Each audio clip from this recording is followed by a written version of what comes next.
Yo, what's going on, guys? It's Houston Sports Stuff back into the video today. And today, the Cincinnati Bengals have signed Zack Moss, running back from the Indianapolis Colts, to a 2-year, $8 million deal.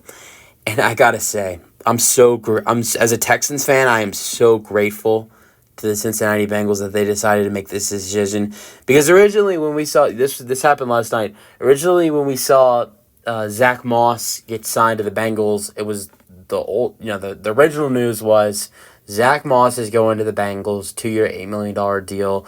Bengals are releasing Joe Mixon. Then earlier today, it's reported that the Bengals, after all, are not releasing Joe Mixon, and they're trading him to my favorite team, the Houston Texans, for a 7th-round pick.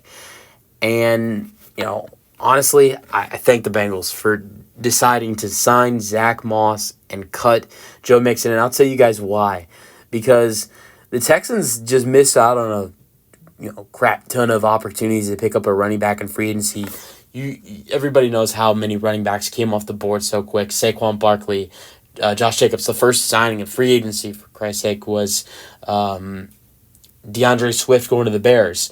Austin Eckler going to the Commanders. Running back after running back off the board. Then even today, Derrick Henry to the Ravens, Aaron Jones to the Vikings. So there were not a lot of options left for my favorite team, the Houston Texans.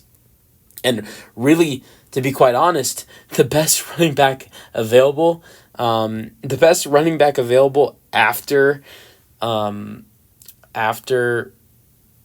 Joe Mixon was Ezekiel Elliott. That was the Texans' next best option in free agency. If you don't include running backs that could be traded or the draft, the next best option in free agency was Ezekiel Elliott. No hate to Ezekiel Elliott, but what the Texans were hoping for, potentially re-signing Devin Singletary, who left, or bringing in Saquon Barkley, that's not an upgrade, or it's actually a huge downgrade. So I'm just glad the Texans were able to get Joe Mixon. Let's talk about Zack Moss, because this is what this video is about. Zack Moss had a breakout season with the Colts, and he would have gone way over 1,000 rushing yards if Joe Mixon didn't come back. But that did happen Joe Mixon. I'm so used to talking about Joe Mixon. If Jonathan Taylor didn't come back. So Jonathan Taylor came back. He lost his starting spot. But he still made a huge impact on this team before he did lose his starting spot. And I think that's a big reason why the Bengals are making this decision. They're deciding to give a chance, take a chance on him after what we saw from him with the Colts. Now, the thing is what I'm originally thinking here is that the Colts have a great offensive line, and I think that's one of the reasons why we saw Zack Moss have so much success, why Jonathan Taylor has so much success. The Bengals' offensive line isn't as strong as the Colts is. The Colts are. So I'm interested to see how that plays into effect. Moss played 14 games with 8 starts. He had 183 carries with 794 rushing yards and 5 rushing touchdowns. He averaged 56.7 rushing yards per game, but keep in mind those averages. His averages as a starter are probably higher.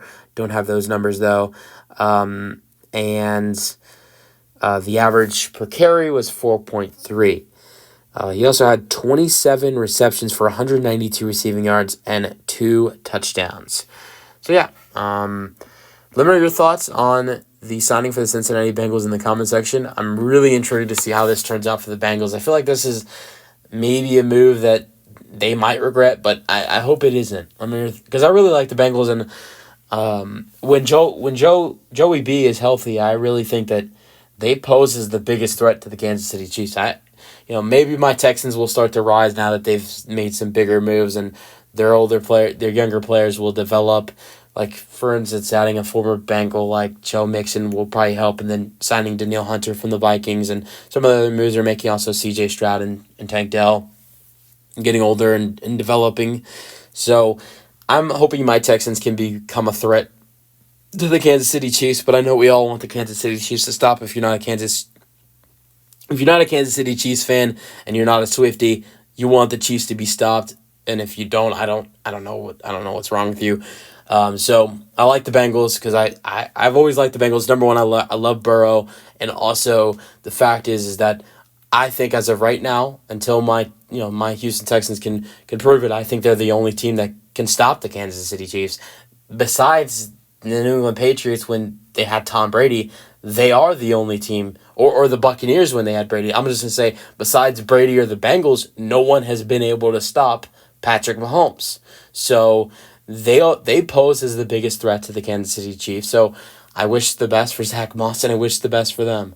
But I hope one day, if it's this season or it's a future season, we can join the Cincinnati Bengals as the biggest threat to the Kansas City Chiefs. Let me know your thoughts on the signing for the Bengals in the comment section, and peace out.